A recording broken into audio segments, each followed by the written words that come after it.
Muy buenas. En este vídeo vamos a analizar la inducción mutua entre dos solenoides rectilíneos. Los datos con los que partimos para resolver este problema son los siguientes. Sobre el solenoide interior, el que está pintado en azul, se conoce el número total de vueltas, de espiras, lo llamaremos N1, y se conoce también la longitud total de dicho solenoide, lo llamaremos L1. También se conoce la sección transversal que tiene este solenoide, que la vamos a denominar AU. Estos serían los datos sobre el solenoide interior. Con respecto al solenoide exterior, el solenoide que está pintado en amarillo, no se conoce tanta información y de él solo se conoce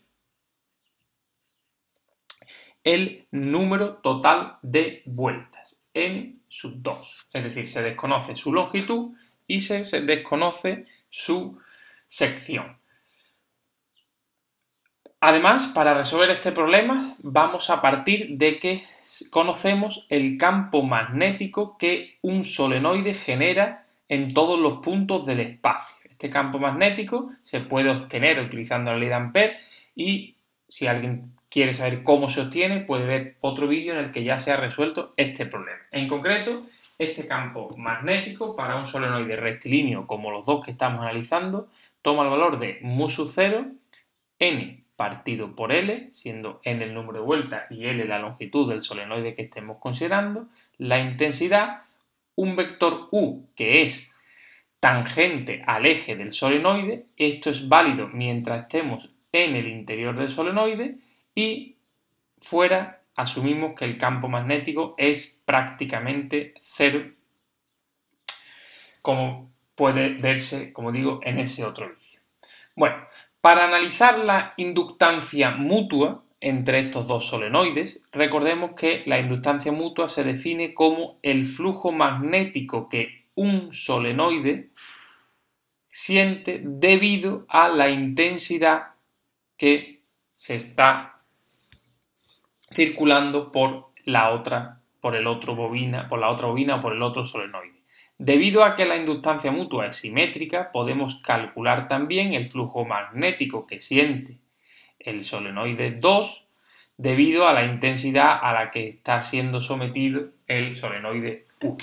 Es decir, cualquiera de los dos casos nos daría la misma solución, la misma inductancia mutua. Por tanto, tenemos que escoger cuál de los dos es factible en este problema y para ello tenemos que hacer uso de los datos que tenemos.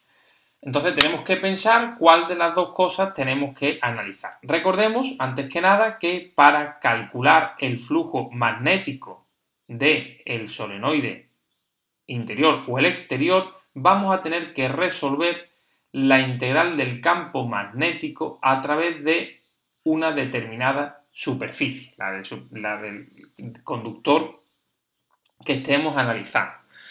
Entonces, lo que hay que tener cuidado es que si estamos analizando el flujo que atraviesa el conductor 1, tendremos que considerar el campo que atraviesa el campo generado por el conductor 2 y la superficie del conductor 1.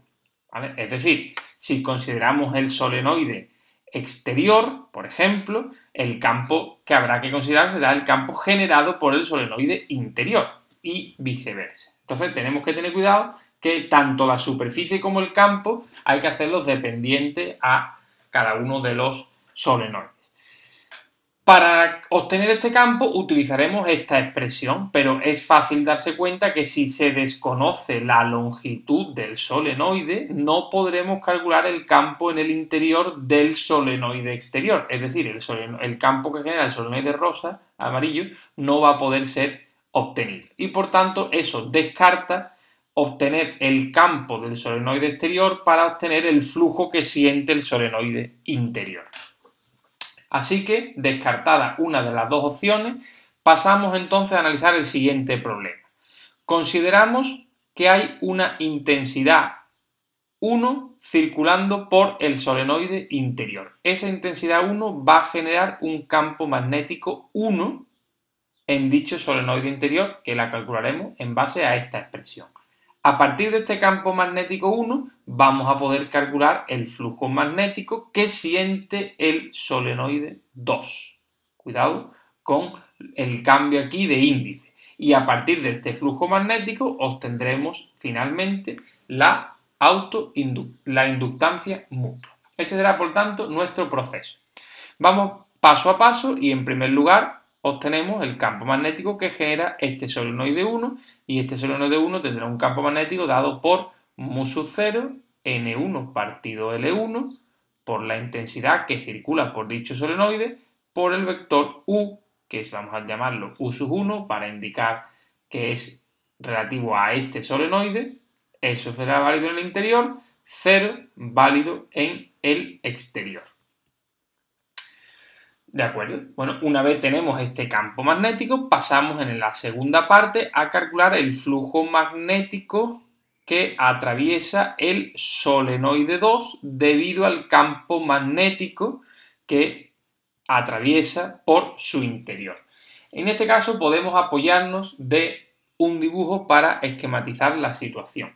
Tenemos por una parte, pintemos el eje de los solenoides hacia afuera, por ejemplo, este punto representaría el eje de los solenoides, de forma que el solenoide interior pues será algo con un radio determinado de esa forma, y el solenoide exterior será un solenoide que lo envuelve por fuera con esta forma que vemos ahí. Como el campo generado por el solenoide 1 viaja confinado en el solenoide 1, este campo magnético viajará en la dirección del eje U sub 1 y, por tanto, pues por ejemplo, si suponemos que en este caso va hacia afuera, pues el campo magnético viajará confinado en la sección delimitada por el solenoide interior, por el solenoide azul. Pero nosotros tenemos que calcular el flujo magnético total que atraviesa por el interior del solenoide exterior, es decir, por el solenoide amarillo.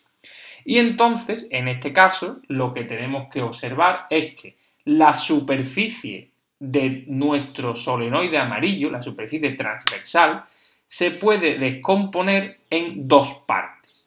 Podemos descomponer, por un lado, para calcular el flujo magnético que atraviesa la parte interior, más el flujo magnético que atraviesa la parte exterior, que la vamos a llamar S2, sin contar el hueco dejado por el interior.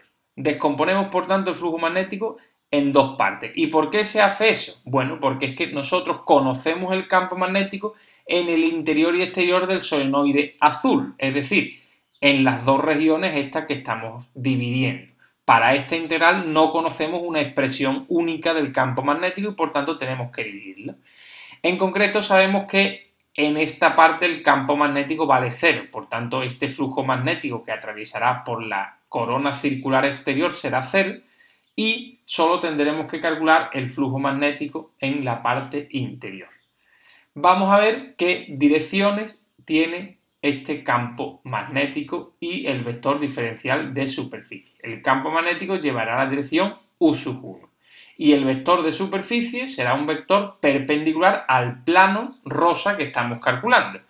De las dos opciones podemos escogerlo hacia afuera de la pizarra o hacia adentro, pero para facilitar en este caso vamos a obtener el flujo también saliente, de forma que nos consideramos que el vector diferencial de S también va en la misma dirección del eje de los solenoides, puesto que los dos solenoides son coaxiales. En ese caso, por tanto, podemos sustituir el producto escalar por el módulo de uno, el módulo del otro y el coseno del ángulo que forman, que en este caso será 0 grados. Y esta integral solo habrá que resolverla en la superficie del solenoide azul. El campo magnético en el interior del solenoide es esta expresión de aquí, su módulo es mu sub 0 N1 partido por L1 por I sub 1 por el diferencial de superficie.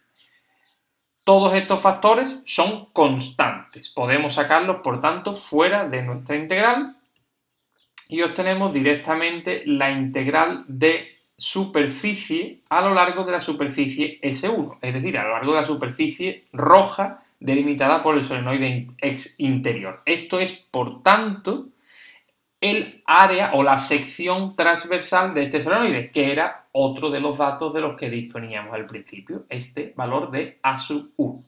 Por tanto, finalmente obtenemos que el flujo magnético sería igual a esta expresión de aquí multiplicado por A sub 1 en Weber. Pero debemos de darnos cuenta que este no es el flujo magnético total que atraviesa el solenoide, sino es el flujo magnético que atraviesa una de las vueltas de este solenoide exterior.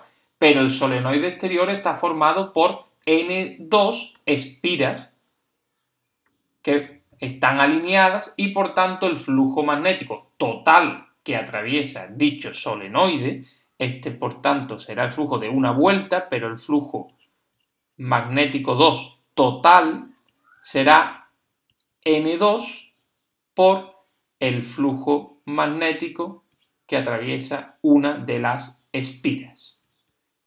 Y de esta forma llegamos a, ahora sí, la expresión del flujo magnético total, donde aparece el producto de las vueltas de ambos solenoides.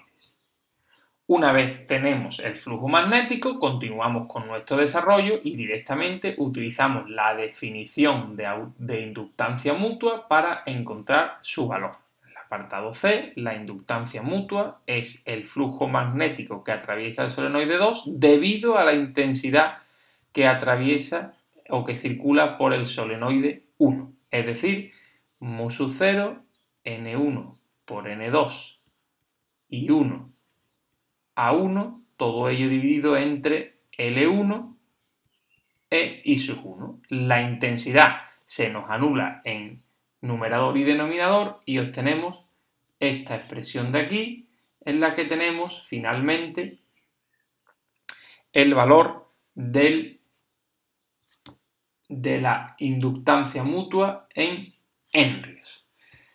Esta de aquí sería, por tanto, la solución de nuestro problema. Vamos a pararnos un segundo a hacer un análisis para ver cómo esa inductancia se ve afectada por los distintos parámetros de nuestro problema. Por un lado, vemos que el número de vueltas, NI, para I igual a 1 o 2, es un factor que escala proporcionalmente. Es decir, si el número de vueltas aumenta, la inductancia mutua aumenta. Es decir, para aumentar la inducción entre ambos solenoides, podemos aumentar las vueltas de uno o del otro. Ambas se multiplican y están ahí incrementando la inducción. Con respecto a la sección y a la longitud, vemos que a mayor sección del conductor interior, la inductancia mutua aumenta, pero hay un límite, no podemos pasarnos porque entonces ya el interior no sería el interior, sería el exterior, y por tanto esta sección se puede aumentar siempre quedándonos por dentro. Y eso tiene sentido porque mientras más parecidos sean los dos solenoides, más flujo atraviesa por el solenoide exterior, porque recordemos que en esta zona no atraviesa flujo, por tanto, mientras más grande sea la zona roja, mejor para conseguir un mayor transferencia de flujo entre ambos solenoides. Y con respecto a la longitud del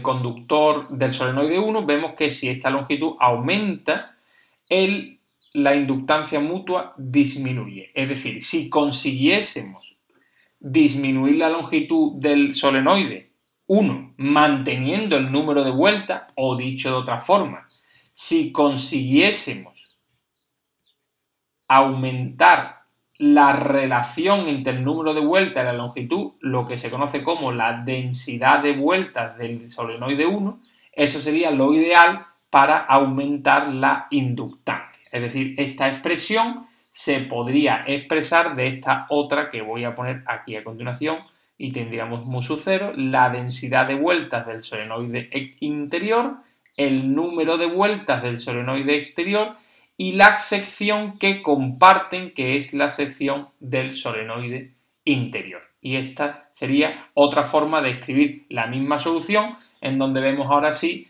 todos los factores proporcionales que hacen aumentar la inductancia mutua de ambos solenoides. Bueno, pues hacemos un resumen de cómo se calcula la inductancia mutua entre dos solenoides rectilíneos. A partir de los datos del problema, nos damos cuenta de cuál de las dos aproximaciones al problema tenemos que escoger. Se puede calcular el flujo que el 1 hace sobre el 2 o el 2 sobre el 1. El resultado da lo mismo, pero debido a los datos del problema, estamos obligados a calcular el flujo que el solenoide interior genera sobre el solenoide exterior.